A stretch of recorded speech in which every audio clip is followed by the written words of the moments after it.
الحمد لله وحده والصلاة والسلام على من لا نبي بعدها أما بعد سود وهذا ولا ليال وحفا فهنا ومبهنين توس أيان جودو قلنا مقال كنا وسيرة دي النبي صلى الله عليه وسلم قيبتي كوب يلا باتناد وحنا قبل بينا دجالكي أحد دجالكي بدر أيان كسر شيء كني قيبتي كهرسي يصدق كل ما ذي هذا قريش وحربان إن النبي صلى الله عليه وسلم مسلمين تا كأرغوستان way soo urursadeen waxayna rabaan inay carab u muujiyaan carab oo dhan inay yihiin kuwa ugu xoog badan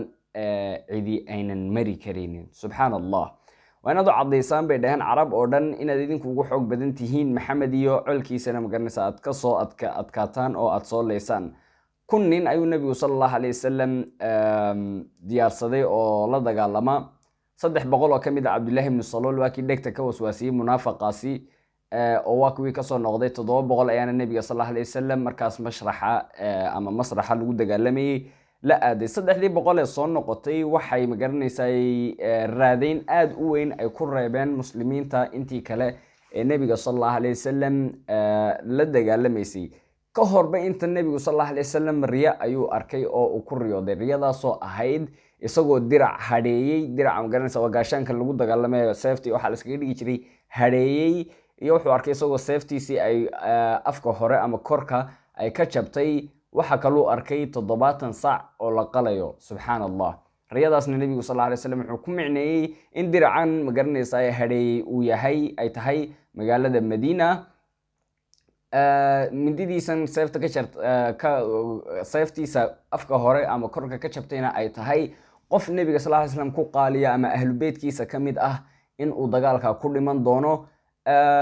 waxa kale ku macneeyay 70 gallood la qalayay 70 asxaabi oo ka shahiidi doonta muslimiinta sidiina way u dhacday uu nabigu sallallahu alayhi wasallam sheegay gaaladu waa 3,000 oo nin oo isku soo biirsatay in ay nabiga sallallahu alayhi wasallam iyo muslimiinta ilaahu kaga siiyaan wayse dhacaynin laakiin rasuulku nabiga sallallahu alayhi wasallam ku salli rasuulku ku salli nabiga markaasoo maqashay nabiga sallallahu alayhi wasallam ku salli mar labaad ku salli magaciisa markaad maqasho ku salli bakhayl ha noqonin weliga nabigu sallallahu alayhi wasallam isaga waxaan oo dhan ka maskax badan iyo gaaladan ee khadadiisii ayuu degay oo midigna ciidan buu dhigay bidixna ciidan buu dhigay oo meesha yaani lagu dagaalamayay buurta Uhud waxa weeyaan yaani saas oo kale weeyaan oo halkaas ay wada soo gashaa halkan banaankana waxa taagan magaranaysaa ciidankii Abi Sufyaan iyo magaranaysaa Abi Sufyaan oo wata 2,000 oo nin 300 oo nin oo wata magaranaysaa Khalid bin Walid oo dhanka midig jooga iyo 700 oo nin oo wata ninka la yiraahdo Ikrima oo dhanka bidix jooga iyo 2,000 oo nin oo dhexda jooga oo uu wata ninka la yiraahdo Abi Sufyaan sidaasina u soo galaysaa wadadaasi Uhud nabigu sallallahu alayhi wasallam labadan dhinac laba ciidan ayuu kala dhigay oo sida garbaha ugu soo hayo cid soo mari kareysa male fursad ayaa loo diiday gaalada nabigu sallallahu alayhi wasallam intuuna dagaalku bilaabmin hadaba midigii bidixdiisii uu saftay ninkan Abi Sufyaan la yiraahdo ciidanka gaalada hogaaminayna sidoo kale uu saftay ciidankiisii waxa dhacday nabigu sallallahu alayhi wasallam intuu istaagay ayuu safety-siisa u qaaday markaas uu dhahay yaa safetan iga qaadaya oo xaqeedana siinaya Allah markaas Abu Dujana soo booday uu dhahay nabigii ilaahayow aniga ii dhiib aniga ayaa safetadan xaqeeda siinayay uu ka soo qaaday nabiga sallallahu alayhi wasallam maracas ayuu madaxa ku soo xidhay uuna soo dhaqaaqay asxaabi baa dhahay aniga soo daba galo suu gaalada u leynayay aabba yaabay ma la dhihi jiray ilaahow buu kaga siiyay 5 buu dhulka u dhigay subhanallah ugu dambeyntii gabadh ayaa ka soo gabadh meena yaani inay gabadh tahay munu garanayn wajiga u hagoogna way ka soo horbaxday markuu seefta ku dhufays dhahay bay maradii iska qaaday wuxuu arkay inay gabadh tahay markaas uu ku dhahay gacanta nabi Muhammad sallallahu alayhi wasallam waligeed gabadh meenan taaban safety-suna ma taabanayso wajigayga ka hor dhaqaaq naag yahay wayna ka hor dhaqaaqday subhanallah yaani markuu nabigu leeyahay xaqeeda ayaa siinaya safetan Abu Dujana uu garanaya xaqa ay leedahay safeta nabigu sallallahu alayhi wasallam sidaas awgeed ayuuna ma garanaysaa u soo qaatay meeshii buuna ku shahiiday hadda waxa bilowmay dagaalkii muslimiintu markii horeba dagaalka iyagaaba guuleystayba oo gaaladii way eriyadeen way baxsadeen Abi Sufyaan ninkii 2,000 ee nin watay meel uu maray adigaba kaale sheeg baba uu orday subhanallah kadibna markay arkeen konton nin ayuu nebigu sal alla alay wasalam waa idiin soo sheeka boode uu saaray buurta uxud, buurta korkeeda oo rumaad ah, kuwii waranka tuuriyey ah. uu ku dhahay buurtaas ha ka soo degina, haddii aad aragtaan annagoo nala laayay ha ka soo degina, haddaad aragtaan iyadoo intaan dhimanay shimbiruhu ay cunayaan meydkayaga ha ka soo degina buurtaas, haddii aad aragtaan annagoo guulaysanayna ha ka soo degina. kontonka nina waxaa hogaaminayay saxaabiga la yidhaahdo cabdullaahi ibnu jubayr radia allahu canh, oo ugu dambeyntana buurta meeshaas ku dhiman doona.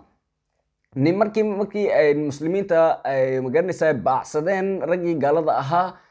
kontonkii nina meesha saarnaa way iskhilaafeen oo waxay dhaheen waa inaan degnaa, dee muslimiintii wayba guulaysteene khaniimadan iyo waxaan dee halkan inooguma imaanayse aynu soo urursanayna dejiya. wuxuu dhahay cabdillaahi ibnu jubayr, aniga ma degayo in uu allah iyo rasuulkiisu ay ii idmaan mooyaane. 10 nin ayaa meeshii ku hadhay, 40na way soo degeen. khaalid ibnu waliid radia allahu can oo markaas gaal ahaa oo rabay in uu magaranaysaay noqdo, ayaa waxa uu arkayba buurtii oo laga soo dhaadhacayo. subxaan allah, uu u daba maray oo 10kii meeshii joogto cabdullaahi ibnu jubayr ka mid ahaana meeshii ayuu ku dilay. ucluu hubal ayuu dhaha horta intuuna buurta fulin. ninka la yidhahda khaalid, abi sufyaan oo sii ordayey oo cagaha wax ka dayey ayaa wuxuu maqlay codkii khaalid uuna soo noqday. meeshii baa markaasi dagaal hor leh uu ku bilaabmay. subxaan allah. abi sufyaan marka uu maqlay khaalid codkiisii, isagana uu soo noqday. khaalidna buurta ayuu koray oo 10kii nin ayuu dilay.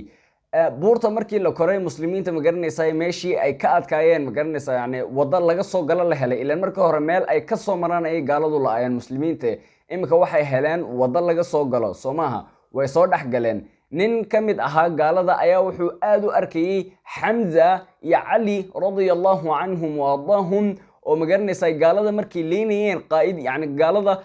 calanka kolba qabiil ayaa loo dhiibay. qabiilka loo dhiiba ninka calanka haya haddii uu dhinto qabiil kale ayaa qaaday. yani 9 qabiil ayaa isku bedbedelayay magaranaysaa oo soo weeraray nebiga. 9kii qabiil soo weeraray nebiga sal slam dagaalkii uxud ayaa isku bedbedelayay calanka. subxaan allah, nimankaas calanka qaadayeyna waxaa leynayey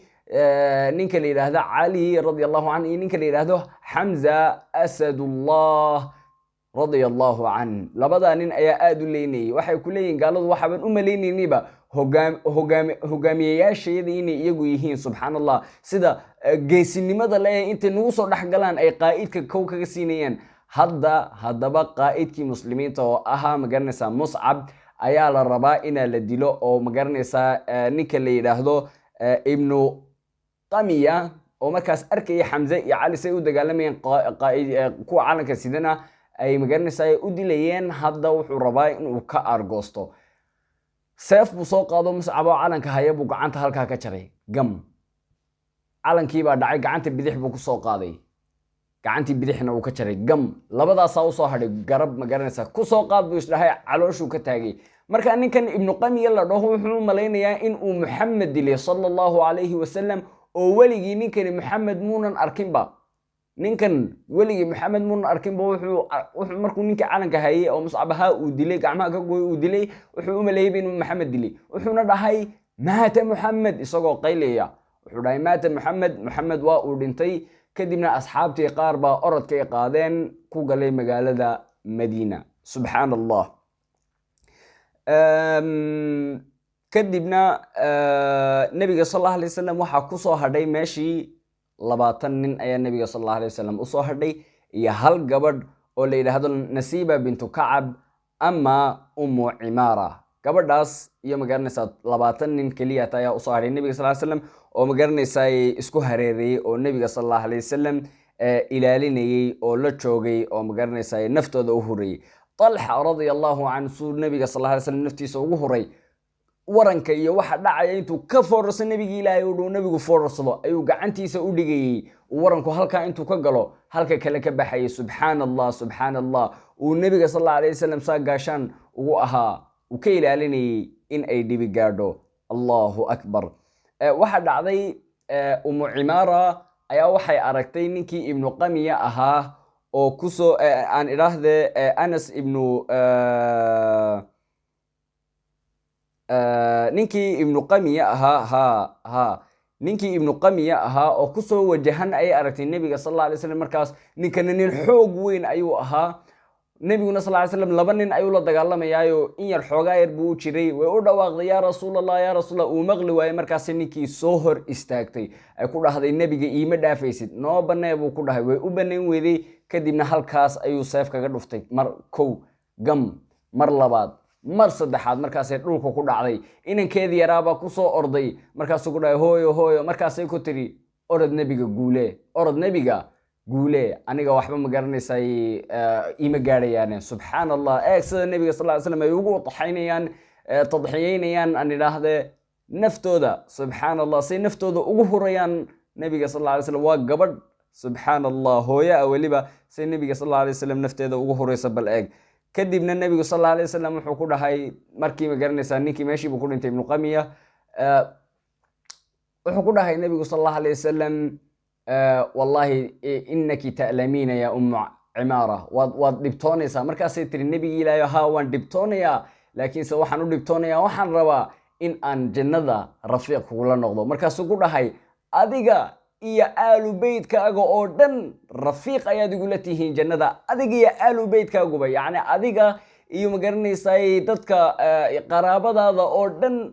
jannada rafiiq ayaad igula tihiin yacni saas asxaab ayaan ku noqonaynaa jannada subxaan allah bishaaradaas ayaana halkaas gabadhaas ugu dhacantay raggii orodka ku galay madiine ayaa anas ibnu nadar meeshii kula kulmay markaasuu ku dhahay war maxaa idin helay marka anas ibnu nadar dagaalkii bederna muuna joogin kii uxudna muuna joogin oo wuxuu ku maqnaa safar markuu madiina ayuu wuxuu ku arkay raggiioo soo ordaya madiina agteeda markaasuu ku dhahay war maxaa idinku dhaco nebigiina waa la dilay meeshaasna dagaal ba ka dhaco saasiyo saasaa dhacday wuxuu ku dhahay dee nebiga meeshii lagu dilay iyo waxa lagu dilay maxaad uga soo ordaysaan maad ku dhimataan subxaan allah meeshii buu ku dhiirigeliyey 10 nin oo magaranaysaay uu yaziid oo magaranaysaay ka mid yahay ayaa soo baxay yaziid iyo 9 nin oo kale iyo isagii baa soo baxay meeshii bayna yimaadeen nebigiina isku hareereeyeen oo waxay dhaheen nebigii ilaahayow annaga ayaa ku difaacayna deetana dhalinyaro weeyaan 10 nin waa dhalinyaro kooda ugu weyn 23 sano ayuu jiraa 23 jirkeena maanta Facebook iyo TikTok buu ka dhamaan leeyahay subxaan allah nabiga sallallahu alayhi wasallam ayaa waxa uu dhahay yaa iga difaacaya kuwaas gaaladaas oo aan janno u ballan qaadaa subxaan allah ubay ibn khalaf ayaa markaas nabiga sallallahu alayhi wasallam iyagoo ku hareereysan asxaabtii oo sida magaranaysaay ugu u ilaalinaya nabiga dhibaatada iyo magaranaysaay waxa soo dhacdhacay ka ilaalinaya hubkii waxa la soo adeegsanayo ayaa waxa yimaadeen meeshii nin la dhaho ubaya ibnu khalaf oo nabiga hadda ka hor ku dhahay waan ku dili doonaa uu nabiguna ku dhahay adigu ima dilaysid ee aniga ayaa ku dilaya subxaan allah ninkan wejigiisa oo dhan uu qarsan yahay oo wuxuu cimaamad ayuu isku duuduubay iyo birti magaranaysa dagaalka indhihiisa keliyata ayaa muuqda ninkan subxaan allah indhihiisa keliyata ayaa muuqda inta kale jirkiisa way qarsan yihiin asxaabtii uu soo dul istaago markaasuu ku dhahay ayna muxamed markaasuu nebigu codkiisa maqlay uuna gartay markaasuu nebigu asxaabtii ii baneeye ku dhahay uu saa uga soo booday dhagax ayna 5 asxaabi 10 asxaabi qaadi karin buu nebigu sallallahu alayhi wasallam xooggiisa eeg intuu qaaday buu halkaa kaga dhuftay markaasuu ninkii orod isjaray isagii faraskiisa u dhahay qatalanii wuu dilay wuuna ii ballan qaaday inuu ii dilayo قتلني ووعدني أنه سيقتلني سبحان الله وإدلي ونا إبلغ قاضي إن وإدلي دون محمد ماشي بونا ننكي أبي بن خلف لديه الشري كل انتي أو النبي صلى الله عليه وسلم كدلي حمزة مركو أركي خالد يصدح بقول أو نين أو ماشي صيفو ليس حمزة وحو رحمة قرنسا waa in magaranaysaay aan Khalid dilno Khalid hadii aan dilno kuwa kale iyaga cabsanaya oo baxsanaya fikirkaasna oo fikir shaqeynay sababtoo ah berigaas hadii qofka qaa'idka ah ee hogaaminaya ciidanka la dilo dadka kale ilaan cid hogaaminaysa ma jirtee way kala ordi jireen waayo dad mabda ku socda ma aysan ahayn subxaan allah waxay ahayn dad magaranaysaay xoog lagu wato iyo qabyaalad iyo wax lagu wato subxaan allah adiga حمزة وحول هاي صدقني اللي سعته هاي خالد بندلينا كوا كلام مركا إيجا تشبيا لكن حمزة وحول أوجين نم بابا لا دبر دقيبة أو إسقاون إلى شنيا أو ماشوا مركا دوا مريا أو وحش لده أو هند مقرن ساي أي ربطيني كأرجودته سبحان الله هند مركي دم فتح مكي إسلامي دون تأييد أنا وحشي أيا وحول هاي إسقا كشكيني حديث كصحيح مسلم كيالا صحيح بخاري كيالا labadaba uu ku yaala sahih bukhari iyo muslim warankii baan ku tuuray ayuu dhahay oo dhabarka ka galay subxaanallah waxaanan ku tuuray buu dhahay waxaan awood lahaa oo dhan intaan adeegsaday baan warankii ku tuuray subxaanallah markaasuu dhabarka halkaa caloosha ka galay halka kalena uu magaranaysaa uga baxay subxaanallah markaasaa wuxuu dhahay xamza radiallahu canhu waxshi baa ka sheekeynaya wuxuu dhahay wuu isoo eegay markuu saa isoo eegay indhihiisa waan ka cabsaday yacni aad ayaan uga cabsaday ayuu dhahay magaranaysaa waxshi uu igu soo dhaqaaqay waxaan is dhahay bes maanta way kuu dhammaatay buu leeyahay waxshi markuu igu soo dhaqaaqay wuu ii soo dhowaaday hortayda ayay naftu kaga baxday oo uu ku dhintay xamzana radiallahu canhu halkaas ayuu ku dhintay oo magaranaysaa nebigu sal ly slam waa kii dul imaaday ee ku dul ooyey ee aadka u ooyey markuu arkay arrinta foosha xun ee meeshaas ka dhacday kadibna nebiga sal ly slam buurtii uxud ayuu soo fulay marka buurta uxud waxaa jirta meel yaroo taaga meel yaroo magaranaysaa loo saan u tilmaamo ma garanayo adi buurta uxud meel ka mid ayuu nebigu sal alay wasalam soo fuulay markaasaa ninka abi sufyaan ahaa ayaa qayliyey markaasuu wuxuu dhahay ucluu hubal weyneeya hubal ayuu dhahay subxaan allah markaasuu nebigu asxaabtiisa ku dhahay maad u jawaabtaan markaasay ku dhaheen maxaan ku dhahnaa markaasuu ku dhahay allahu aclaa waajal ku dhaha ilaahay baa weyn yani ilaahay baa weyn oo ma garanaysaa allahu aclaa waajal ku dhaha sidii bayna dhaheen markaasaa abu sufyaan waxa uu dhahay lanaa cuza walaa cuza lakum annagu waxaan haysanaa sanamka cuza idinkuna sanam ma haysataan iyo wax idin ma garanaysaa yacni ma haysataan ilaah markaasuu nebigu ku dhahay maad u jawaabtaan markaasay ku dhaheen maxaan ugu jawaabnaa markaasuu ku dhahay nebigu sal slam waxaad dhahdaan allahu mawlaana walaa mawlaa lakum allah ayaa annaga gargaarahayaga ah idinkana wax idin gargaara ma haysataan markaasaa abi sufyaan waxa uu dhahay maalintan waa maalin beder u dhiganta markaasuu ku dhahay nebigu sal slam u jawaaba oo maxaan ku dhahnaa nebig ilahi markaasuu dhahay waxaad ku dhahdaan laa sawaa ma sinna laa siwaa ma sinna kuwa idinka dhintay naar ayay galeen kuwa annaga naga dhintayna janno ayay galeen markuu abi sufyaan ereygaas maqlay ayuu dhahay wallaahi ereygaas maxamed ayuu ka soo baxay oo ma aha erey ma garanaysaa cid kale ka soo baxay sidaa awgeed maxamed muunan dhiman waa uu nool yahay subxaan allah kadibna abi sufyaan uu baxay uu soo dhaqaaqay meel kale uu iska soo degay nebiguna sal lay slam uu soo dhaqaaqo wuxuu soo galay madiina kadib nebigu sal slam markuu madiina soo galay waxaa kusoo degaysaa aayadda walaa tahinuu ha ma garanaysay daciifina walaa tahinuu walaa taxzanuu ha murugoonina wa antum alaclawna in kuntum mu'miniin dhiirigelin alleh in kuntum ta'lamuun fainahum ya'lamuuna kama ta'lamuun وتريدون من الله وترجون من الله ما لا يرجون سبحان الله هدي أدباتوني سامبول يعني آياتها مركز كسو دقي سورة آل عمران آياتها كميدا آيات كسو دقي النبي صلى الله عليه وسلم إساقو هذا كسو نقضو دباتوني كسو دن لو سوقيستي وحو الله كله هدي أدباتوني سان إياغانا وي دباتوني أنساو دباتوني سان لكن سيدنكو إلهي واحد إذنكو كغر في عنتين وحينن إلهي كرجينين ayaad idinku ilaahay ka rajaynaysaan allahu akbar dhiirigelintaas ayuu ilaahay soo dejiyey subxaan allah fabima raxmatin min allahi linta lahum aayadahaas ayaa soo degaya fabima raxmatin min allahi linta lahum walow kunta fadan qaliida alqalbi lanfaduu min xawlik facfu canhum wastagfir lahum washaawirhum fi lamr faida cazamta fatawakkal cala allah subxaan allah aayadahaas ayaa kusoo degaya nebiga sala allahu calayhi waaalihi wasaxbihi wasalam وتلك الأيام نداولها بين الناس سبحان الله كدب النبي صلى الله عليه وسلم فريستي إسقى أو فكريا يعني نمانكي مال هالكان يدجين أبي سفيان يرجع لسعود مال هالكان أي دجين أو مين فوقانين با كدب النبي حسلي أرمي رجع مجرن ساي صون نقدانه يسلحن ده محمد يقوم كيسي واق وشبه مدينة بويرة أو قبصة سبحان الله مركان النبي فريستي أو فكري أبي سفيان أيام قرن ساي كدب النبي صلى الله عليه وسلم وقعي وحود هاي انتو استجيبوا يا أيها الناس ضدوا anigu waan baxayaa oo raggaas ayaan la soo dagaalamaya yaa iraacaya dadkii way yaabeen rasuulkii ilaahay oo haddaaban ka nimaanay haddaba waan ku raacaynaa nebiga ilaahay oo samcan wa taaca ilaahay rasuulkiisa waan adeecaynaa way soo baxeen oo nebiga sallallahu alayhi wasallam ayay soo raaceen iyagoo dhibtaas oo dhan haddana dareemaya oo isla hadda ka soo baxay un dagaal salaadii subax markuu nebigu tukiyey sallallahu alayhi wasallam isla markiiba uu soo kaxeeyey oo meeshii abi sufyaan ay joogeen agteeda ayuu soo degay nebigu sallallahu alayhi wasallam nin buu u diray abi sufyaan baa maqlay markaa warkii nin buu u soo diray abi sufyaan markaasuu ku dhahay warniyo u sheega oo waxa ku dhahdaa buu ku dhahay abi sufyaan asxaabtii maxamed iyo asxaabtiisa waxa ku dhahdaa ya raggani waa rag ma garanaysaa halis ah waa rag adag way idin dilayaan way idin leynayaan war iska noqda yacni ka soo cabsi markaasuu nebigu sallallahu alayhi wasallam ku dhahay ma asxaabteeda ayaad waxa ku leedahay asxaabtii buu ku jeestay nebigu sallallahu alayhi wasallam sayidinka waxa la idinku dhihi karaya ha idinkana waxaad dhahdaan xasbuna allah wa nicma alwakiil markaasaa meeshii oo dhan waxaa isqabsatay xasbuna allah wa nicma alwakiil ilaahay ayaa nugu filan ilaahay ayaa nugu filan ilaahay ayaa nugu filan allahu akbar قيلوا ماشي حسبنا الله ونعم الوكيل الله أكل الذين إذا قال لهم الناس إن الناس قد جمعوا لكم فاخشوهم فزادهم إيمانا وقالوا حسبنا الله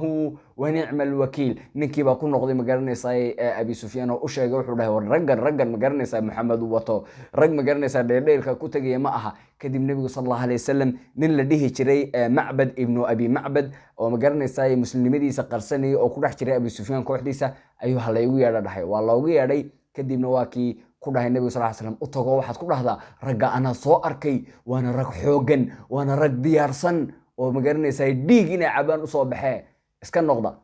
وكي معبد وصا نقطة مقرني ساي أبي سفيان كعبسي أبي سفيان مقرني ساي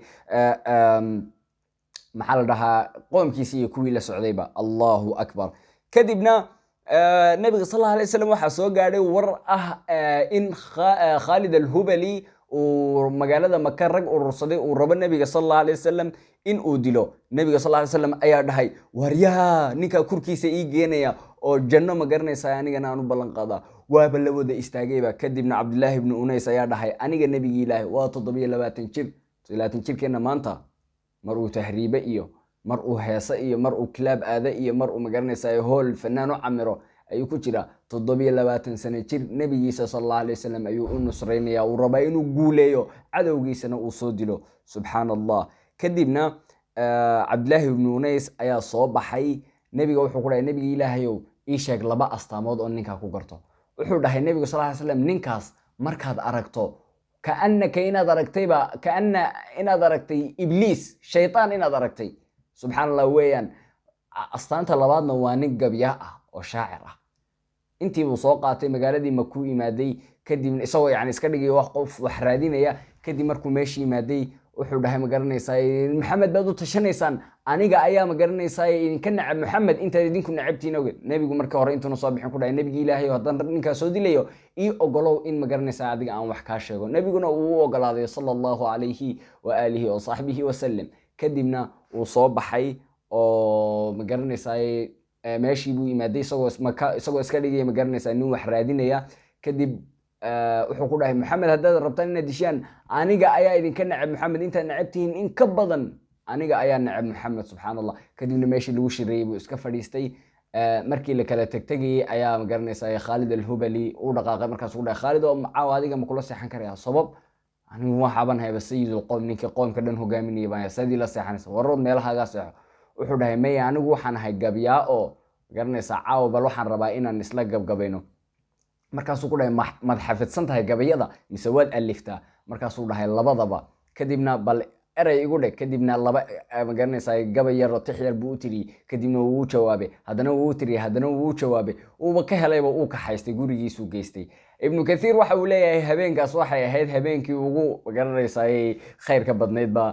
asxaabta habeenadoodii subxaan allah sababtoo ah dee wuxuu cadowgii nebiga dili rabay ayuuba asxaabigaasi la seexday ba habeenkaas subxaan allah kadibna asxaabigii habeenkii markay yara sheekaysteen ninkii khaalid alhubali waa tacbaan wuxuu dhahay nin anu waan daalanaya waan iska seexa tagayaaye waan iska seexanayaaye adigana bal iska seexo khaalid cabdillahi ibnu unays wuxuu iska dhigay qof hurda kadib markuu ninkii gamcay khaalid alhubali kurka ayuu ka jaray gam kurkiisiibuu bac kusoo ritay uu soo dhaqaaqay kadib qayladii buu maqlay alla Khalid al-Hubali baa la dilay Khalid al-Hubali kadibna buur buu ku hoos dhuuntay buurtaas ayuu 3 cisho ku jiray oo uu geedaha caleenta geedaha uu cunayay subhanallah kadibna waa kii nabiga sallallahu alayhi wasallam u yimaaday markuu nabigu soo arkay wuxuu ku dhahay aflaha alwajh wajiga wuu liibaanay markaasuu dhahay bal wajhaka ya rasuulallah wajigayga ma ahe adiga wajigaaga wayaan ka liibaanay rasuulkii ilaahayow allahu akbar kadib uu nabigu sallallahu alayhi wasallam ku dhahay waxayrisu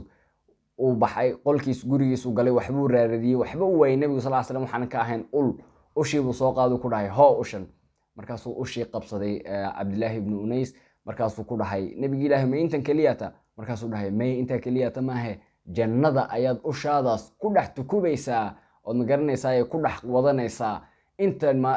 jannada ku dhex wadan doonta ma garanaysaa ku dhex tukubi doonta ushoodana waa in yar inta sanad ka mid tahay xitaa markuu dagaalamayo ushiisa uu qaadan jiray Abdullah ibn Unays markuu ka qayb galayo jihaadka iyo dagaalada ugu dambeyntiina wuxuu la dardaarmay dadkiisa u dardaarmay in hadii uu dhinto lala aaso ushi wayna la aasan tahay sidiisina waa loo yeelay Allahu akbar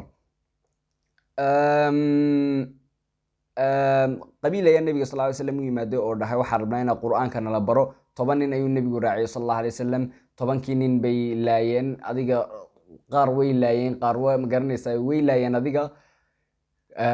qaar ba qabiil ba ma garanaysaa Caasim nin la dhihi jiray gabadh ba ma garanaysaa uu ka dilay aabaheed mu aha ayaa ma garanaysaa rag u ballan qaaday ninka kurkiisa dadii keentan lacag inta idin siinayo adiga sidii bay sameeyeen Caasim ba waa fursad ba way dileen kurkiisii bay u geeyeen Khabib ibn Adina waa kii ma garanaysaa Quraysh loo keenay meeshii ma garanaysaa Khubayb ibn Adina meeshii waatii lagu xidhay meel baa lagu xidhay waayo waxay ahayd bil ma garanaysaa xurum ah bilaha xurumka ana ma garanaysaa dad meena dili jireen reer Quraysheed oo dhaqankaas way lahaayeen adiga walillahi alfadl walminna meeshii baa adiga lagu xidhay markuu xoogaa meeshii ku xidhnaa ayaa ma garanaysaa qisadiisa waa qiso dheer marka laan ka sheekeyn doonaa insha Allah tabaaraka wa taala waan soo koobayaa adiga markii la dili rabay ayaa lagu dhahay ma garanaysaa bal ka waran Abi Sufyaan ayaa weydiinaya maanta hadii booskaaga Maxamed uu ku jiri lahaa oo adiga lagu fasix lahayd xaaskaaga iyo ciyaalkaaga iskala damaashaadi lahayd Maxamedna halkan adiga maanta lagu dili lahaa bal ka waran markaasuu dhahay ma garanaysaa ibn Adi waxa uu leeyahay Khubayb ibn Adi wuxuu dhahay wallahi iska dhaaf ina Maxamed halkan la keeno lagu soo bedelay isagoo gurigiisa jooga iyo anoo gurigeyga jooga in ay qodax yari muddo nabiga sallallahu alayhi wasallam ina aniga la idilo ayaan ka dooran lahaa subhanallah saasay nabiga sallallahu alayhi wasallam naftooda ugu horeeyeen ugu tadxiyeynayeen asxaabtu nabigooda sallallahu alayhi wasallam kadibna markii ay dilayeen Khubayb waa kii habaaray ee dhahay Allahumma ahsihim adada waqtulhum badada wala tughadir minhum ahada ilaahay lay yani uu habaaray habaarkaasna ma garanaysaa way ka ma garanaysaa ala cali jireen reer Quraysheed oo habaarkaas uu u aqbalay ilaahay subhanahu wa ta'ala kadibna markii la dilay wuxuu dhahay ilaahay nabiga sallallahu alayhi wasallam amarkiisi waanu oofiyay iyo ma garanaysaa muhiimadu ii soo diray ahayna quraan soo bare dadkan way khiyaameen ilaahay nabiga sallallahu alayhi wasallam waxa iga gaarsiisa salaan subhanallah waxa soo dagayba malakul jibriil Muhammadow ha Khubayb hadda ayaa la dilaya salaan ayuna ma garanaysaa ilaahay ma garanaysaa salaan ayuna ku soo diray subhanallah qabiil kale ayaa ma garanaysaa nabiga sallallahu alayhi wasallam yimaaday sidii oo kale anagana waxaan rabnaa in quraanka nala soo baro 70 nin oo reer ansaareed buu raaciyay nabiga sallallahu alayhi wasallam waa kuwii laayay oo ibn Hammam ninkii la dhihi jiray waa kii markii ninkii Jabbar la dhihi jiray halka toorida uu ka galiyay isagoo hadlay waxa ku dhahay nooga sheekay nabigaaga iyo waxyaabo isagoo ka sheekay waa kii halka toorida ka galiyay kadibna yani toorida marka lagu galiyay maxaa dhahaysa Soomaha ama wadna xasan Soomaha isagu markii saa loo galiyay muxuu dhahay fuzdu wa rabbul ka'ba waan guuleystay rabbiga ka'bada ayaan ku dhaartay subhanallah marka ninkii Jabbar la dhihi jiray ee galiyay toorida waranka uu yaabay wuxuu dhahay raggan maxay ahaayeen nabi Maxamed sallallahu alayhi wasallam uu yimaado uu ku dhahay asxaabtada qaarna naga mid ah noo yimaado anaaba gacantayda ku dilay ninkan dilayna wuxuu dhahay fustu rabbul ka'ba maxaa laga waday muxuu ma garanaysaa ay ku guuleystay markaasuu dhahay janna ayuu ku guuleystay bal jannada iga sheekay jannadii buu nabiga sallallahu alayhi wasallam uga sheekay markaasuu dhahay wallahi jannada raggaas ma garanaysaa naftooda u hurayaan ee sida anigana ma garanaysaa inaan galo weeyaan halkii buuna ku ashahatay ashhadu an laa ilaaha illa allah wa anna muxamadan rasuulullah. yahuudii reer bani nadiir waa kuwii ka baxeen ballankii nebiga sallallahu alayhi wasallam ay la galeen. kadibna nebigu sallallahu alayhi wasallam markuu aaday waa kuwii dhaha maxamed wax yarna sug lacag baan ku siinaynaa. meel bay istaajiyeen. kadibna gudaha ayuu galay. mid baa magaranaysaa lagu amray korka fuulo nebi maxamed sallallahu alayhi wasallam dhagax weyn ku siidaa meesha haba ku dhintay. subxaanallah, jibriil baa soo dego raggan way ku dilayaan meesha kasoo dhaqaaq ku dhahay. meeshiina uu kasoo dhaqaaqay nebigu sallallahu alayhi wasallam 15 cishuu go'doomiyey. wuxuuna ku dhahay lacag baad bixinaysaan. lacagtiini ma intuuna go'doomin kor wuxuu ku dhahay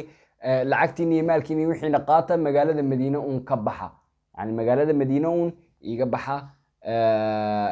yiinaan isla degin halkan. subxaanallah. waayahay bay dhaheen. nin la yidhaahdo munaafiqii ahaa cabdillaahi ibnu salam ayaa u yimaaday isagoo 700 oo nin wata yahuudi. wuxuuna ku dhahay war anigaa ximaaye idin siinayo maxamed magaranaysaa idinka qaabilaya ee magaranaysaa dee waxba magaalada madiina ha ka bixina, anaana magaranaysaa idin magan gelinaya. kadibna meeshii bay iska sii fadhiyeen. kadib nebigu sallallahu alayhi wasallam halkii bil ee uu siiyey markay dhammaatay ay ka bixi waayeen meeshii 15 maalmood ayuu go'doomiyey nebigu sallallahu alayhi wasallam. qasabna way kaga baxeen. wixii ay hub haysteen meeshii kaga tageen. maalkiinina qaata buu ku dhahay, hubkiina uun ka taga. markaas ayaana ahayd markii khamrida la xarimay ay soo degeen aayadaha magaranaysaa khamrida ilaahay uu ku xarimayo. kadibna dagaalkii waxaa bilaabmay bidaat raqaac. dagaalkaas ahaa asxaabtu 300 kilomitir ay lugeeyeen, kabuhu ka googo'een magaranaysaa. intay maradooda gooyaan kabta magaranaysaa ay hoos gelinayeen. subxaanallah, si ay ugu socdaan. sidaa ogeed ayaa bidaat raqaac loogu bixiyey. 700 oo nin ayuu nebigu sallallahu alayhi wasallam soo kaxaystay. waayo qabiilka ayaa daciifiin ahaa lala dagaalamayey. uuna soo guuleystay nebigu sallallahu alayhi wasallam. sanadii shanaad hadda yahuud iyo quraysh iyo carab wayse soo magaranaysaa ay bahaysteen. oo ninkii xayii la dhihi jiray waa kii nebiga aad ku necba. nebigu sallallahu alayhi wasallam markuu yimaaday magaranaysaa magaalada madiina, xayii ninka la dhaho waa kii nebiga u yimaaday ku dhahay iska fur magaranaysaa go'aagan goonkan aad xidhan tahay iska fur, waxaan eegayaa halka inaad ku leedahay calaamadii nebinimadii. uu iska furay uuna arkay. kadib markuu arkay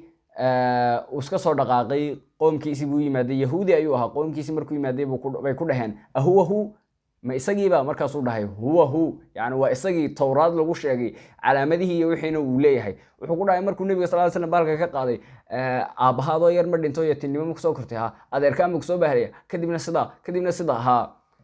yani ahuwahu markay ku dhaheen ma isagiiba? waa isagii buu dhahay. laakiin oy maxaan samaynaa? waan la dagaalamaya, waan colbanna waan la ahaanaya, waanan magaranaysaa anoo la dagaalamayaan dhimanaya. subxaanallah, isagoo og inuu nebigii ilaahay yahay haddana uu la dagaalamayay. aad ayuuna u necbaa ninka nimanka nebiga sallallahu alayhi wasallam. yahuud iyo quraysh iyo carabna waa ninka magaranaysaa isku keenay raba inuu nebiga sallallahu alayhi wasallam laga takhaluso. 10,000 oo nin, yani dagaalkii axzaabta 10,000 oo nin ayaa ay soo diyaariyeen oo soo weerartay nebiga sallallahu alayhi wasallam. nebigii asxaabtiisuna markaa 3,000 ay ahaayeen. salmaan alfarisi waa kii magaranaysaa khadada keenay. khandaqa waa kii la qoday. godka magaranaysaa madiina waa kii laga qoday. 41 maalmood ayayna meeshii fadhiyeen. abi sufyaan oo soo socda magaranaysaa oo isla dee madiina xoog ku galo ilaahu kaga sii maxamed iyo asxaabtiisa. wuxuuba arkay badayleen carabi meenan aqoonin dee magaranaysaa godad la qotay iyo waxyaabahaas. oo salmaan alfarisi faris ayuu kasoo jeeday, ama meesha imika la yidhaahdo iran, halkaas ayuu kasoo jeeday. oo magaranaysaa dowladihii hore ahaayo khadado badan magaranaysaa dagaalada loo isticmaali jiray. fikradaasna halkaas ayuu ka keenay. carabna waxaan maynan aqoonin dee inta banaanka laiskugu soo baxo la dagaalamo unbaa la kala noqon jiray. subxaanallah, markuu arkay abi sufyaan iyo raggii kale godkan iyo meeshan waxaan ka qodan, subxaanallah, ay soo dul istaageen. way yaabeen, wayna magaranaysaa 41 maalmoodna meeshii way fadhiyeen. yahuudii madiina joogtay ayaa magaranaysaa meel ay ka soo galaan madiina ayay waayeen. markaa gaaladiisa soo urursatay 10,000 ee nin ahaa. subxaanallah, waxay dhaheen wado kale inooma banaana ilaa yahuudda madiina degan magaranaysaa heshiiskii ballanka nebiga sallallahu alayhi wasallam ahdiga la galay, kuwaas inaan magaranaysaa dhankeena usoo janjeerina maahine. kuwii bay magaranaysaa niman u direen. kuwii baa la bariyey way diideen markii hore. adiga wixii baa shaytaan baa waswaasiyey, wayna yeeleen. ballankiina way ka baxeen. waraaqihii ballanka lagu qorayna waa ay magaranaysaa ay googooyeen. kadibna sacad ibn mucaad ayuu nebigu sallallahu alayhi wasallam u diray. uu ku dhahay bal nimankaas soo eegin warkaas wax ay ka jiraan. kadibna meeshii markuu tagay sacad uu soo ogaaday in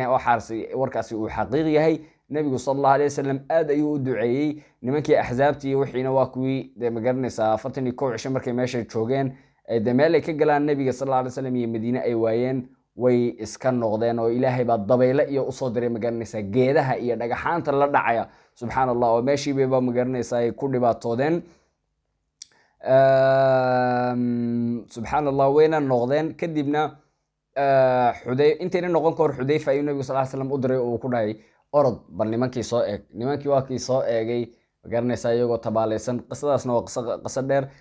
iyagoo tabaalaysan meeshii waa kii kusoo arkay, sirtiina waa kii nebiga sallallahu alayhi wasallam u keenay, uuna soo noqday nebigu sallallahu alayhi wasallam isagoo guuleystay. seefihii iyo asxaabtuna magaranaysaa iyo nebiguna markaa waa iska dhigeen. malakul jibriil baa nebiga sallallahu alayhi wasallam u yimaaday oo ku dhahay maxamedow waa maxay dee seefihiini waad dhigteen be, annaguna weli haddaan nahay malaa'igta seefahayagii maanaan dhigin, waan sidanaaye.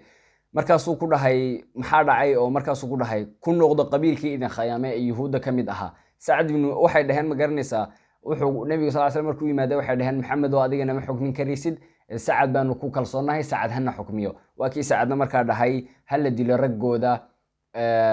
haweenkoodana hala adoonsado